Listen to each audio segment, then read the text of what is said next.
نحمده ونصلي ونسلم على رسوله الكريم أما بعد فأعوذ بالله من الشيطان الرجيم بسم الله الرحمن الرحيم صدق الله العلي العظيم رب العالمین ہمیں نور قرآن پاک سے منور فرمائے، آمین۔ اب پانچویں رکوع کا آغاز ہے جس میں قوم عاد کا ذکر ہے، جن کی طرف حضرت ہود علیہ الصلوۃ والسلام کو مبعوث کیا گیا۔ وَإِلَىٰ عَادٍ أَخَاهُمْ هُودًا، اور قوم عاد کی طرف ہم نے انہی کے ہم قبیلہ ہود علیہ السلام کو بھیجا۔ قال، آپ نے فرمایا، یا قوم اعبدوا اللہ ما لکم من الہ غیرہ، اے میری قوم تم صرف اللہ کی عبادت کرو، اللہ کے سوا تمہارا کوئی معبود نہیں۔ ان انتم الا مفترون، تم تو صرف اپنی طرف سے باتیں گڑھ لیتے ہو، یعنی یہ تم نے بت بنائے، ان کے نام رکھے، ان کی طاقتوں کا جو ذکر کیا، یہ سب تم نے اپنی طرف سے باتیں بنائی ہیں۔ اللہ کے سوا کسی اور کی پوجا نہیں ہو سکتی اور اللہ کے سوا کوئی اور خدا نہیں ہو سکتا۔ یا قومی، اے میری قوم، لا اسألکم علیہ اجرا، میں تم سے اس پر اجر نہیں مانگتا، معاوضہ نہیں مانگتا، میں تو تمہیں اللہ کی رضا کے لیے نصیحت کرتا ہوں۔ یقیناً جب انسان بے غرض ہوتا ہے اور وہ نصیحت کرتا ہے تو اس کی نصیحت میں اثر بھی پیدا ہوتا ہے۔ اگر ہم کوشش یہ کریں کہ جب کوئی گناہ کر رہا ہو تو صرف اس وجہ سے کہ اللہ کی نافرمانی کر رہا ہے ہم اسے نصیحت کریں گے تو ثواب ملے گا۔ بسم اللہ شریف پڑھ کر، درود پاک پڑھ کر، اللہ تعالیٰ سے دل میں دعا کر کے اسے نصیحت کیجیے، انشاءاللہ تعالیٰ اثر ہوگا اور وہ ضرور قبول کرے گا۔ ان اجریہ الا علی الذی فطرنی، میرا اجر، میرا ثواب تو اسی ذات کے ذمہ کرم پر ہے، فطرنی، جس نے مجھے پیدا کیا۔ افلا تعقلون، کیا تم عقل نہیں رکھتے؟ جب میں تم سے معاوضہ نہیں مانگتا، تم راہ ہدایت پر آ جاؤ، مجھے کوئی فائدہ بظاہر دنیاوی نہیں، تو تم میری بات غور سے سنو تو صحیح، تم مجھے اپنا خیر خواہ سمجھو، مجھے تم سے دنیاوی کوئی غرض ہی نہیں، تو میں تمہارے بھلے کے لیے نصیحت کرتا ہوں۔ قوم یہ کہنے لگی، اے ہود علیہ السلام، جب سے آپ نے تبلیغ کی ہے اس وقت سے ہم پر قحط سالی ہے، بارشیں بند ہو گئی ہیں، لگتا ہے کہ ہمارے بت ناراض ہو گئے ہیں اور انہوں نے بارشیں روک لی ہیں، تو آپ یہ تبلیغ بند کریں اور اس بستی کو چھوڑ دیں۔ آپ نے فرمایا، یہ بارشیں اس لیے بند نہیں ہوئی کہ میں نے تبلیغ کی ہے، یہ بارشیں اس لیے بند ہوئی ہیں کہ تمہارے پاس حق آ گیا، دلائل واضح ہو گئے، پھر بھی تم ہدایت قبول نہیں کر رہے، توبہ نہیں کر رہے۔ اگر تم توبہ کرو گے تو تمہیں خوب نعمتیں ملیں گی۔ وَيَا قَوْمِ اسْتَغْفِرُوا رَبَّكُمْ، اور اے میری قوم اپنے رب سے معافی مانگو، استغفار کرو، ثم پھر توبوا الیہ، اس کی طرف رجوع لاؤ، یرسل السماء علیکم مدرارا، جب تم توبہ کرو گے اور اس کے فرمانبردار ہو جاؤ گے تو اللہ تعالیٰ تم پر آسمان سے موسلا دھار بارشوں کو نازل فرمائے گا۔ وَيَزِدْكُمْ قُوَّةً إِلَىٰ قُوَّتِكُمْ، اور تمہاری قوت میں مزید اضافہ فرمائے گا۔ وَلَا تَتَوَلَّوْا مُجْرِمِينَ، اور مجرم بن کر حق سے روگردانی نہ کرو۔ اس آیت کریمہ سے معلوم ہوا کہ جب بندہ سچی پکی توبہ کثرت سے کرتا ہے تو اس کی پریشانیاں دور ہوتی ہیں، اس کی مشکلات آسان ہوتی ہیں، اس کی تنگ دستی دور ہو جاتی ہے، موسلا دھار بارشیں ہوتی ہیں، قحط سالی کی کیفیات دور ہوتی ہیں اور اس کی قوت میں اضافہ ہوتا ہے۔ دنیاوی طور پر انسان کی قوت میں اضافہ صحت سے ہوتا ہے، مال سے ہوتا ہے، اولاد سے ہوتا ہے، عہد و منصب سے ہوتا ہے۔ تو جو سچی پکی توبہ کرتا ہے اللہ تعالیٰ اسے یہ ساری قوتیں عطا فرماتا ہے۔ حضرت امیر معاویہ رضی اللہ تعالی عنہ کے پاس حضرت امام حسن رضی اللہ تعالی عنہ تشریف لائے، تو امام حسن رضی اللہ تعالی عنہ سے کسی حضرت امیر معاویہ کے غلام نے یہ کہا کہ میرے یہاں اولاد نہیں ہے، تو امام حسن رضی اللہ تعالی عنہ نے اسے ایک وظیفہ دیا، اور وہ وظیفہ یہ تھا کہ استغفار کی کثرت آپ کیا کریں، سچی پکی توبہ بار بار کیا کریں۔ اس شخص سے یہ معمول ہو گیا کہ دن میں 700 مرتبہ استغفار کیا کرتا تھا۔ ایک تو ہم کرتے ہیں استغفر اللہ استغفر اللہ استغفر اللہ، یہ بھی استغفار ہے، اور ایک یہ کہ جب استغفر اللہ پڑھیں ایک دفعہ دل میں یہ نیت ہو کہ میں اپنے تمام صغیرہ و کبیرہ گناہوں سے توبہ کر رہا ہوں، اب آئندہ کبھی گناہ نہیں کروں گا۔ اصل تو یہ توبہ ہے کہ اس نیت کے ساتھ استغفار پڑھا جائے کہ میں دل میں توبہ کرتا ہوں کہ اب آئندہ کبھی میں گناہ نہیں کروں گا۔ تو حضرت امیر معاویہ رضی اللہ تعالی عنہ نے اس غلام سے کہا کہ جا کر حضرت امام حسن سے یہ پوچھو تو صحیح کہ میں نے بے اولادی کا ذکر کیا تو آپ نے استغفار کا وظیفہ فرمایا، تو یہ وظیفہ آپ نے کہاں سے حاصل کیا؟ تو وہ غلام آیا اور کہا یا امام حسن آپ بتائیے کہ یہ وظیفہ آپ کو کس نے عطا کیا؟ تو آپ نے فرمایا مجھے یہ وظیفہ اللہ کی کتاب نے عطا کیا، کیونکہ استغفار جو حضرت حود علیہ السلام نے، حضرت نوح علیہ السلام نے اپنی قوم کو استغفار کا حکم دیا، تو وہاں یہ الفاظ ہیں کہ استغفار کرو گے تو اللہ تمہاری قوت میں اضافہ کرے گا، اور اولاد سے بھی انسان کی قوت ہوتی ہے۔ راوی کہتے ہیں کہ اس غلام کو جس کے یہاں کئی سالوں سے اولاد نہیں تھی، سچی پکی توبہ کرنے کی برکت سے اور بکثرت توبہ کرنے کی برکت سے اللہ تعالی نے اسے 10 بیٹے عطا فرمائے۔ قالوا، وہ بولے یا ہود، اے ہود علیہ السلام، ما جئتنا ببینہ، آپ ہمارے پاس کوئی دلیل لے کر نہیں آئے۔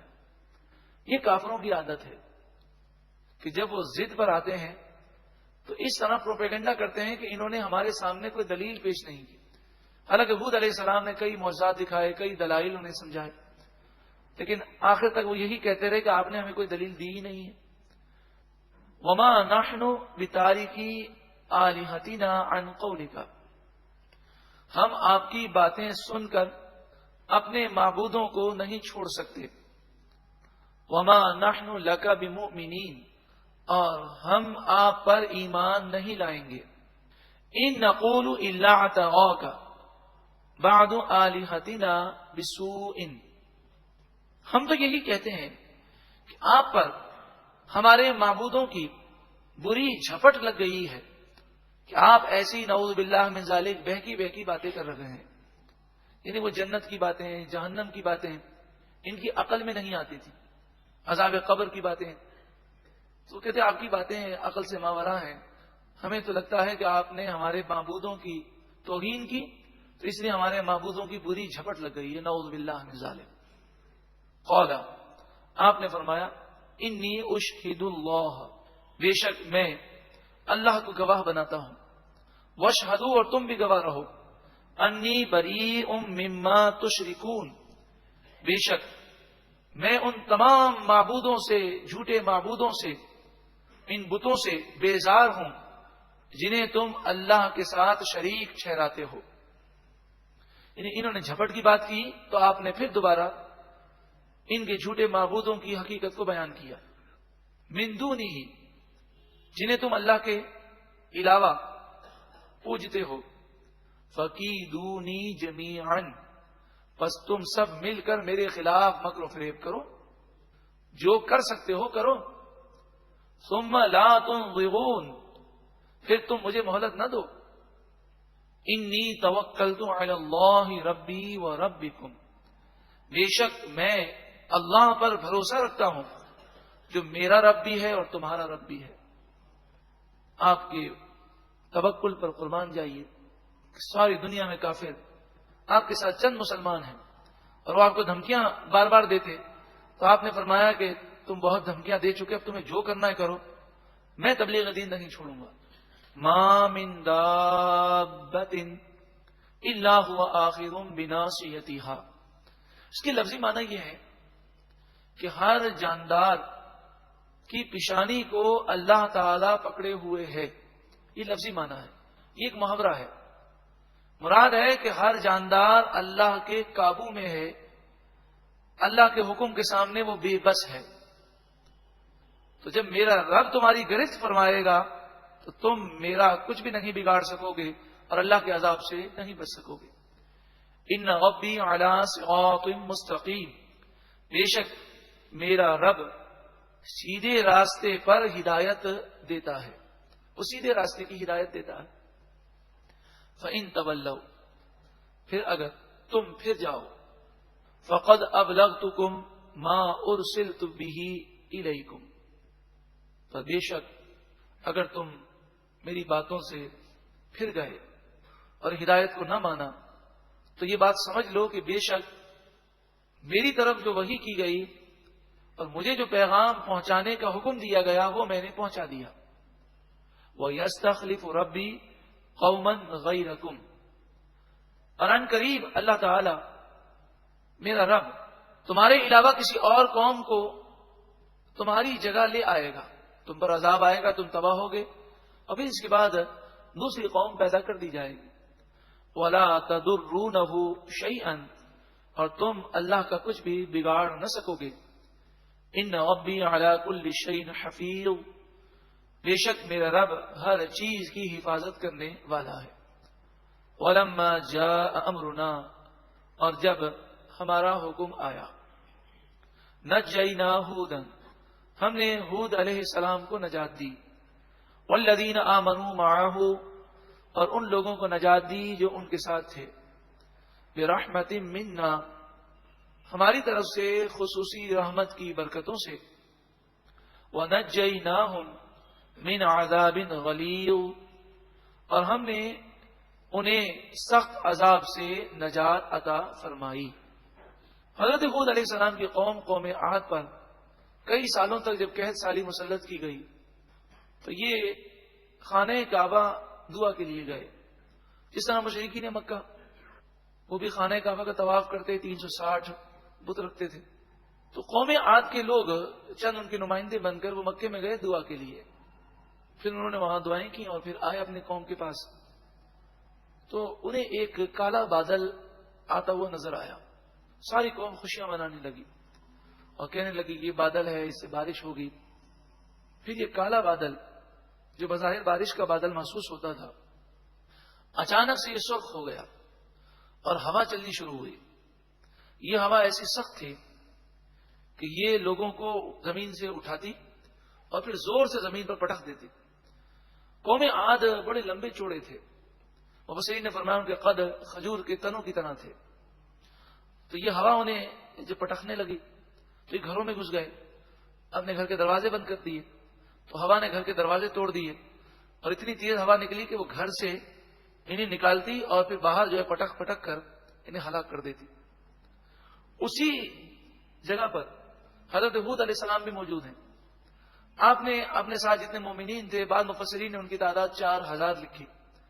ان تمام مومنین کو آپ نے جمع کیا اور اپنے اور مومنین کے گرد ایک انگلی سے میدان میں لکیر کھینچی. اب وہی ہوا جو بڑی سخت تھی جب اس لکیر کے بعد داخل ہوتی تو مومنین کے لیے بڑی خوشگوار اور نرم ہو جاتی. اس طرح یہ قوم ہلاک ہو گئی. وَتِلْكَ عَادٌ، اور یہ قوم عاد ہے.